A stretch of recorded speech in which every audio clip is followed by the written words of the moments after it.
사랑하는 성도 여러분, 한 주간에도 평안하셨습니까?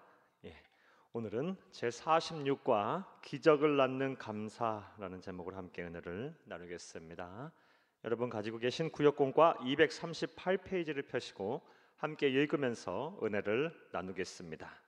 나눌 말씀은 마태복음 14장 13절에서 21절 말씀이고 외울 말씀은 마태복음 14장 19절 말씀입니다. 우리 함께 보겠습니다. 무리를 명하여 잔디 위에 앉히시고 떡 5개와 물고기 2마리를 가지사 하늘을 우러러 축사하시고 떡을 떼어 제자들에게 주시매 제자들이 무리에게 주니. 아멘. 함께 읽겠습니다. 예수님께서 디베라의 갈릴리 바다 건너편 들판에서 말씀을 전하시자 많은 사람들이 예수님을 따랐습니다. 시간이 흘러 배가 고플 시간이 되자 예수님은 한 어린아이가 가지고 온 보리떡 5개와 물고기 2마리를 들고 축사하셨습니다. 즉 하나님께 감사 기도를 드린 것입니다. 그런 후에 사람들에게 나누어 주라고 말씀하셨습니다. 그때 기적이 일어났습니다. 보리떡 5개와 물고기 2마리로 성인 남자만 5,000명이 먹고도 12광주리가 남게 된 것입니다. 예수님의 감사가 기적을 낳은 것입니다. 이처럼 우리도 예수님처럼 감사해야 할 것입니다. 그리하면 우리 또한 감사를 통해 하나님이 주시는 기적을 경험할 수 있게 될 것입니다. 자, 그렇다면 생각을 해보겠습니다. 가로합니다. 기적을 낳는 감사를 하려면 어떻게 해야 할까요? 우리는 예수님의 감사를 통해 무엇을 배울 수가 있을까요? 까지 가로를 하시기를 바랍니다. 문제 제기입니다. 그리고 기적을 낳는 감사에다 동그라미를 쳐놓으시기를 바랍니다. 오늘은 우리의 감사가 기적을 낳으려면 어떻게 감사해야 하는지 우리 예수님의 감사를 보고 우리가 그 교훈을, 영적 교훈을 얻으려고 합니다. 자, 기적을 낳는 감사를 하려면 어떻게 해야 할까? 첫째로 함께 읽으며 주칩니다. 지금 내게 주신 것에 감사를 해야 합니다. 지금 내게 주신 것에 감사, 동그라미 치시기를 바랍니다. 오병이어의 기적이 일어난 곳은 아무것도 없는 빈 들판입니다. 따라서 장정만 5,000명이나 되는 큰 무리에게 제공할 만한 음식을 구할 수가 없었습니다. 그러다 보니 예수님께서 어디서 떡을 사서 사람들을 먹이겠느냐고 물어보셨을 때 빌립은 어찌할 방도가 없다고 말했습니다. 또 다른 제자 안드레는 아이가 가지고 온 보리떡과 물고기가 있지만 별 소용이 없을 것이라고 부정적인 태도를 보였습니다. 하지만 예수님은 달랐습니다. 예수님은 무리를 앉히시고 어찌 보면 보잘것없는 것을 놓고 축사, 즉 감사의 기도를 드리셨습니다. 마태복음 14장 19절 말씀에 무리를 명하여 잔디 위에 앉히시고 떡 5개와 물고기 2마리를 가지사 하늘을 우러러 축사하시고 떡을 떼어 제자들에게 주시매 제자들이 무리에게 주니. 주칩니다.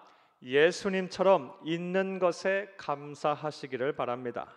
없는 것을 골라 불평하지 말고 작은 것이라도 있는 것을 찾아 감사하시기를 바랍니다. 그리하면 하나님께서 우리의 감사를 받으시고 기적을 베푸셔서 더 큰 감사를 하게 하실 것입니다. 아멘.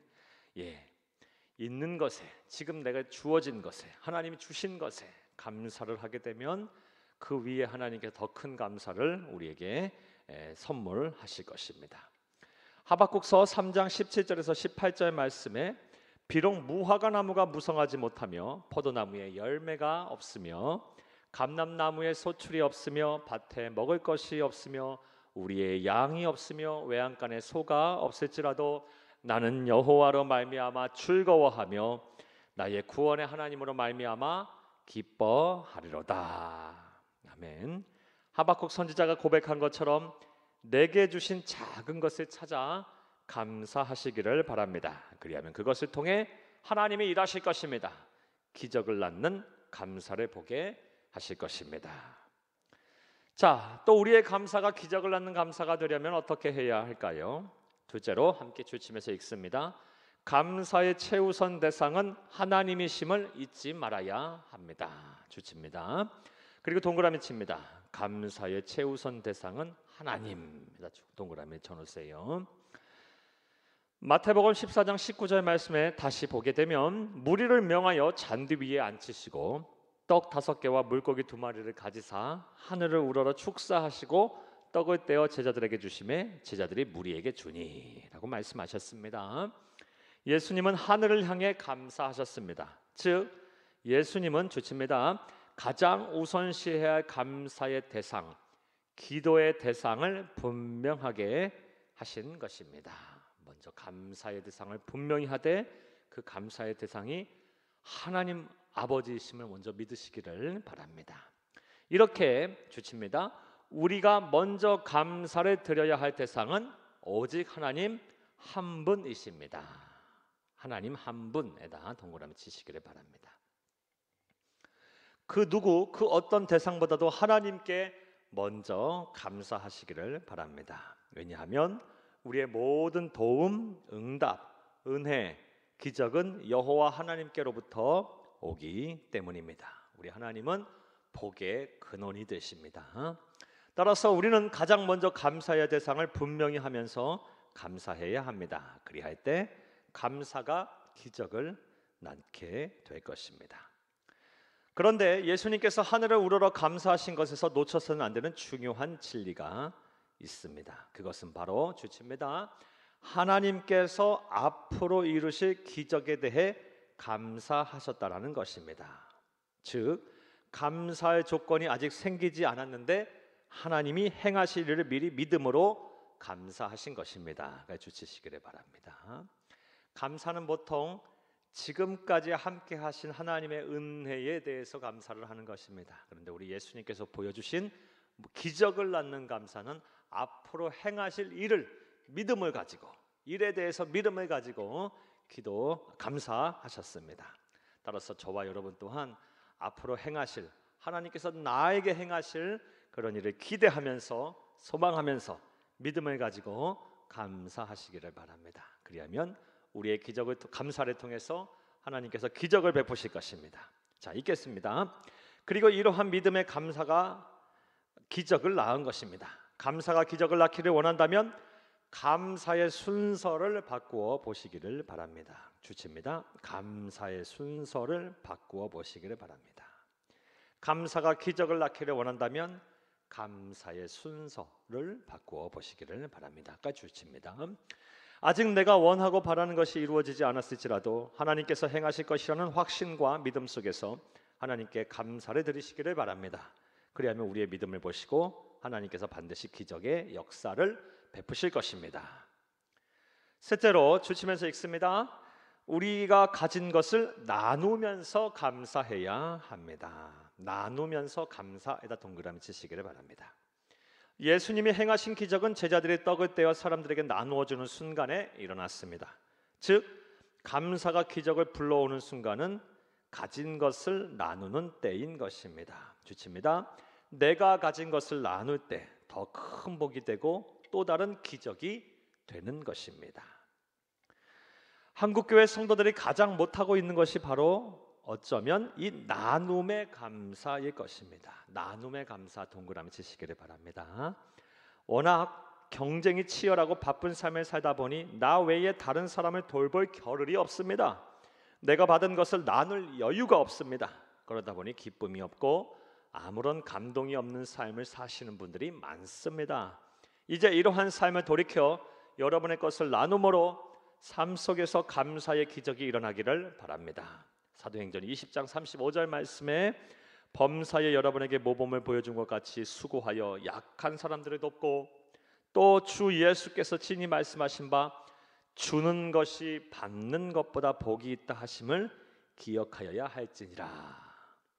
우리 주치입니다. 주는 것이 받는 것보다 복되다, 복이 있다. 주치입니다. 자, 말씀 맺겠습니다.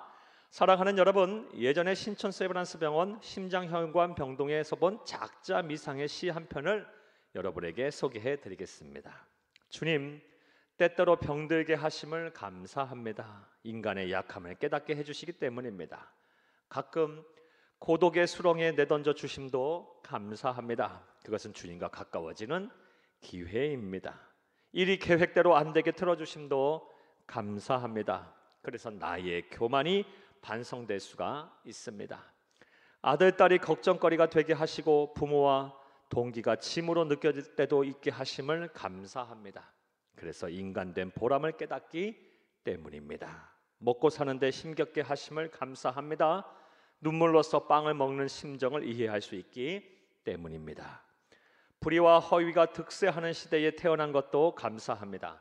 하나님의 의가 분명히 드러나기 때문입니다. 땀과 고생의 잔에 맛보게 하심을 감사합니다. 그래서 주님의 사랑을 깨닫기 때문입니다. 주님, 감사할 수 있는 마음을 주심을 감사합니다. 이제 여러분의 감사를 통해 하나님의 기적이 일어나기를 간절히 바랍니다. 그리하기 위해 오늘 우리가 살펴본 예수님의 감사를 마음에 새기고 삶의 현장에서 실천하기를 바랍니다. 가로합니다. 내게 주어진 것이 비록 보잘것없다 할지라도 감사하시기 바랍니다. 1번. 또한 2번, 감사의 대상을 분명히 하며 먼저 하나님께 감사하시기를 바랍니다. 때로는 아직 일어나지 않는 일을 놓고서 믿음으로 감사하기를 바랍니다. 3번, 나아가 여러분이 받은 감사를 세상에 나누시기를 바랍니다. 까지 가로를 합니다. 자, 그리하면 우리의 감사가 또 다른, 아니 더 큰 기적으로 나타날 것입니다. 할렐루야. 자, 이제 말씀과 만남을 보겠습니다. 말씀과 만남 1번과 3번의 질문의 내용이 유사하다고 봅니다. 1번과 3번의 질문에 대한 답은 이제 한 번만 하겠습니다. 3번으로 하겠습니다. 지금 생각나는 모든 감사의 조건들을 적어봅시다. 그리고 앞으로 이루어 주실 기도 제목들을 믿고 감사해 봅시다. 기도 응답을 믿고, 제목이라 하지 말고 기도 응답을 믿고 감사해 봅시다. 이렇게 바꾸시기를 바라고 1번과 3번 같은 내용으로 질문에 대한 답을 하시면 되겠습니다. 여러분 꼭 이번 추수감사절 되기 전에 여러분 꼭 한 해 동안에 하나님이 여러분에게 함께 하신 모든 일에 대해서 감사하시며 또 감사의 제목을 한번 적어보시기를 바랍니다. 꼭 10가지 이상 적으셔서 감사헌금 봉투에 꼭 적어보시고 기도하면서 꼭 적어보시고 하나님께 감사의 예물을 드리시기 바랍니다. 지나온 삶을 되돌아보면 얼마나 감사할 것이 많습니까? 사건 사고 많은 세상에서 안전을 지켜주셨고, 특별히 올 한 해 코로나19 바이러스로 인해서 얼마나 많은 사람들이 힘들고 어려움을 당하고 있습니까?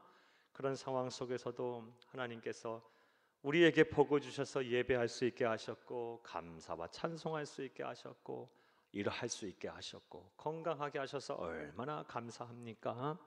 직장과 사업장을 주셔서 많은 사람이 힘들고 어려울지라도 그래도 그런 가운데서도 하루하루 하나님 앞에 나와 일할 수 있게 하시고 또 세상 사람 섬기게 할 수 있게 하신 은혜와 사랑이 얼마나 감사합니까? 사랑하는 가족 주셨고 또 아들, 딸 주셨고 후손 주셨고 얼마나 감사합니까? 비록 우리가 재벌처럼 살지는 못한다 할지라도 그래도 부족함 없이 살게 하시니 얼마나 또 감사합니까? 하나님 아버지에게 꼭 감사의 조건 10가지 이상을 적으셔서 기도하시고 하나님께 영광과 찬송을 드리시고 하나님께 귀한 예물을 다 드리시기를 바랍니다. 자, 2번 보겠습니다. 예수님께서 보여주신 기적을 낳는 감사란 어떠한 감사인지 이야기해 봅시다. 먼저 지금까지 지나온 삶에 대해서, 지나온 것에 대해서, 일에 대해서 감사하시기를 바랍니다. 그리고 감사의 최우선 대상은 하나님이십니다. 그 외에도 우리 감사할 대상들이 참 많죠. 부모님에게 감사하고 자녀들에게 감사하고 또 이 나라 이 민족 우리에게 감사하고 또 교회에 감사하고 뭐 한두 가지가 아니에요. 한 대상이 아니에요. 많은 대상이 우리가 감사의 대상이 있습니다. 그런데 최우선으로 감사해야 될 대상은 하나님 한 분이십니다. 또 아직 일어나지 않은 일에 대해서도 여러분 믿음을 가지고 감사하시기를 바랍니다. 마지막으로 우리가 가진 것을 나누면서 감사할 때 하나님의 기적이 우리 감사 가운데 일어날 것입니다. 아무쪼록 여러분 이렇게 기적을 낳는 감사를 통해서 여러분의 삶이 변하고 하나님이 더 주신 더 큰 은혜와 복을 누리는 복된 성도님들이 다 되시기를 간절히 주의 이름으로 축복합니다. 감사합니다.